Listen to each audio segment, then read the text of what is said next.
ईश्वर पर भरोसा रखो। एक अमीर व्यक्ति था। उसने समुद्र में अकेले घूमने के लिए एक नाव बनाई और छुट्टी के दिन वह नाव अकेले लेकर अकेले समुद्र की सैर करने निकल पड़ा। वह समुद्र में थोड़ा आगे पहुंचा ही था कि अचानक एक जोरदार तूफान आ गया। उसकी नाव पूरी तरह से तहस नहस हो गई, लेकिन वह लाइफ जैकेट के साथ समुद्र में कूद गया। जब तूफान शांत हुआ तब वह तैरता तैरता एक टापू पर आ पहुंचा, मगर वहां भी कोई नहीं था। टापू के चारों ओर समुद्र के अलावा कुछ भी नजर नहीं आ रहा था। उस आदमी ने सोचा कि जब मैंने पूरी जिंदगी में किसी का कभी बुरा नहीं किया तो मेरे साथ भी बुरा नहीं होगा। उसी को लगता कि ईश्वर ने मौत से बचाया है तो आगे का रास्ता भी वही दिखाएगा। धीरे धीरे वह वहां पर उगे झाड़ फूल पत्त आकर दिन बिताने लगा, मगर अब धीरे धीरे उसे लगने लगा था कि अब इस टापू पर फंस गया है। मगर अब वो भी ईश्वर पर भरोसा कायम था। उसने सोचा, इतने दिनों से मैं इस टापू पर मरा फिर रहा हूँ, क्यों ना यह एक झोपड़ी बना लूं। पता नहीं अभी और कितने दिन यह बिताने पड़े। पूरे दिन कड़कती और पत्ती बगैर झुंडका कर उसने झोपड़ी बनाई शुरू की। रात होते होते उसकी झोपड़ी बनकर तैयार हो चुकी थी। अभी वह झोपड़ी के बाहर खड़ा होकर उसे देखते हुए सोच रहा था कि आज से झोपड़ी में सोने को मिलेगा। मगर अचानक से मौसम बदल गया और बिजली जोर जोर से कड़कने लगी और एक बिजली इतनी झोपड़ी पर गिर गई। उससे देखते ही देखते झोपड़ी जलकर खाक हो गई। यह देखकर वह व्यक्ति टूट गया। उसने आसमान की तरफ देखा, बोला, हे ईश्वर, ये तेरा कैसा इंसाफ है। तूने मुझ पर इतनी रहम की नजर क्यों नहीं डाली। मैंने हमेशा तुझ पर विश्वास बनाए रखा और वह इंसान हादसा होकर निराश होकर सर पर हाथ रखकर रोने लगा। अचानक ही एक नाव टापू के पास आई। नाव से उतरकर दो आदमी बाहर आए और बोले कि हम तुम्हें बचाने आए हैं।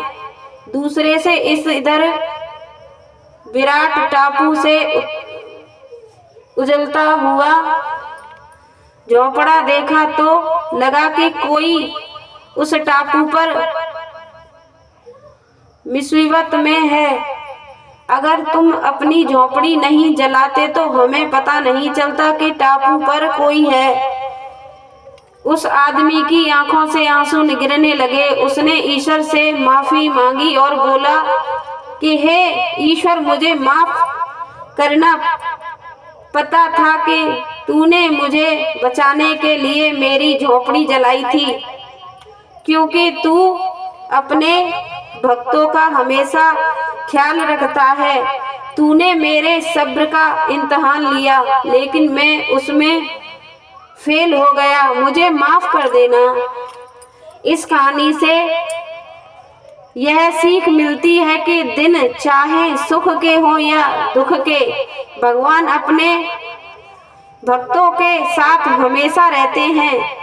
हम एक बार ईश्वर से रूठ सकते हैं, लेकिन ईश्वर हमसे कभी नहीं रूठते। वह हमेशा अच्छा ही करता है। अक्सर हमारे साथ ही ऐसा हालात बन जाते हैं कि हम पूरी तरह से निराश हो जाते हैं और अपने ईश्वर या नीति से रूठ जाते हैं और विश्वास खो देते हैं, जिससे हमारे यानी आत्मविश्वास पे भी गिरावट होती है। लेकिन फिर बाद में हमें पता लगता है कि परमात्मा ने जो किया वह अच्छा ही किया था, नहीं तो आज मैं यहाँ ना होता। इसलिए मुसीबत या दुख के समय हार मानने की बजाय लगातार अपने कामयाब रहते रहिए और बाकी अपने परम पिता परमेश्वर पर छोड़ दीजिए, क्योंकि वह जो करेगा नित्य अच्छा ही करेगा। सब्र भक्त तो जो करता है ईश्वर अच्छे के लिए ही करता है, अच्छा ही करता है। कहते हैं ना कि जो हुआ अच्छे के लिए हुआ। चलो, तो इसीलिए हमेशा अपने ईश्वर प्रभु पर भरोसा बनाए रखें। दुख हो या सुख हो, हार न माने, अपना जो कर्म है उसे करते रहें। अब आपको पता नहीं हमारी कहानियाँ आपको कैसी लगती हैं, क्योंकि आप हमें इतना सपोर्ट नहीं कर रहे। तो आपसे हाथ जोड़ के निवेदन है आप सभी से, तो प्लीज़ आप सभी हमें सपोर्ट करें। हमारी वीडियो को जितना हो सके आगे शेयर करें।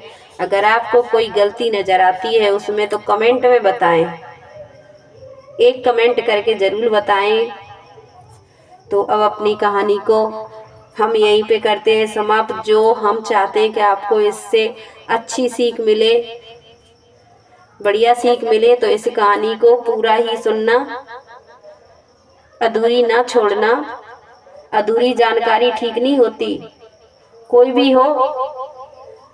तो इसीलिए अब अपनी कहानी को हम यहीं पे करते हैं। सभी को राधे राधे, जय श्री कृष्ण, हरे गोविंदा।